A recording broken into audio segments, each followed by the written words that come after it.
This is the Tamron 28 to 75mm f2.8 Di3 VXD G2. I also have the 35 to 150 f2 to 2.8 Di3 VXD, which is currently on the front of the A7S III that I'm using to film this video. Now, I had both of these lenses for a little while, which is unusual. Normally we get stuff for a really short amount of time. So I was able to pop to Scotland and take some stills and some video using these lenses.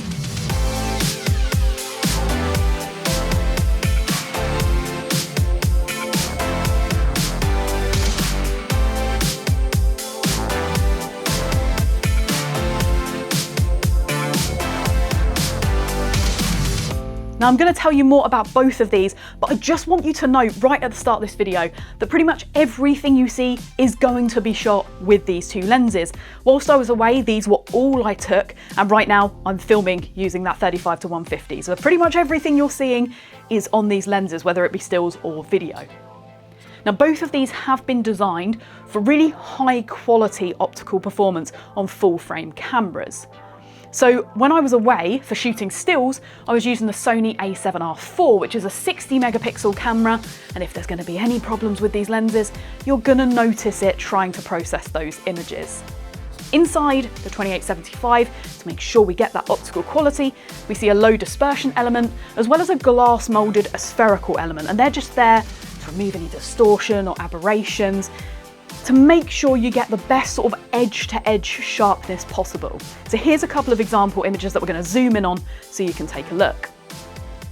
Inside of this lens, we have a 9-blade aperture, so you should be able to get nice smooth out of focus areas as well as some bokeh sometimes. And you can create those out of focus areas because you can focus quite close with this lens. At 28mm, you can get into just 18 centimeters, so that's pretty much touching the end of this lens really. And at the longer end, so 75mm, you can get to 38 centimeters minimum focusing distance. So you can shoot nice and close. And that's great because I think with one of these wider zoom type lenses, it's really nice to be able to sort of focus on a big landscape if you want to, but maybe if you'll do some product photography or product filming, it's nice to be able to bring it a bit closer to have that kind of variable function without having to change lenses too often. The 35 to 150, remember that we're filming on right now, is also a 9-bladed aperture lens. And again, it can focus pretty closely. At the 35mm end, we're looking at 33 centimeters, and the 150mm end, we're looking at about 85 centimeters. So it's not quite as impressive as this, obviously, because it's a longer focal range, but it's still pretty good. You can make use of that, especially as it's an f2 to f2.8 aperture. Now, inside we have a low dispersion element, just like we see in the 28 to 75, and we also have hybrid spherical elements. Now, that's obviously to do what we've said before, reduce distortion, make sure we've got great resolving power, but also Tamron have said that allows them to make this lens a little bit more compact than we would see previously. Now, compact I would say is debatable, but you do have a fair whack of focal range, and it's a nice quick lens. So I think we got a fair compromise there.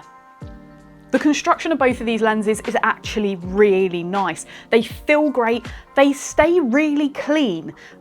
The build of them, so for example, the focus ring and the zoom ring, they're nice and grippy, but they don't have that like rubberiness of some lenses where everything sticks to it. That isn't what's happened with these lenses. And also the coating is really scratch resistant. So I was putting this down on walls and bridges and everything else, and there's no marks on either of these lenses. So I'm really happy with that build.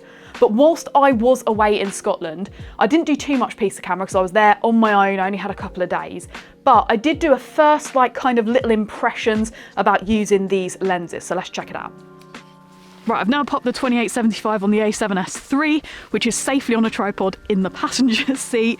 I've popped the 35 to 100 on the A7R IV. So I'm going to go and find the oyster catchers that have been flying about while I've been doing some video here, because they sound fantastic and they're great colours. So I'm just going to go and find those and see if I can capture them with this. It might be a bit short though, because they did look quite far away.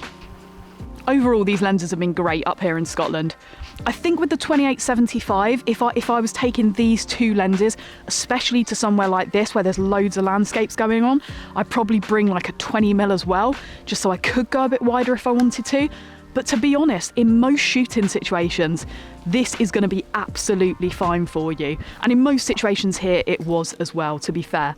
Right now, I've got the 35-100 on the A7S III, which is what's filming me.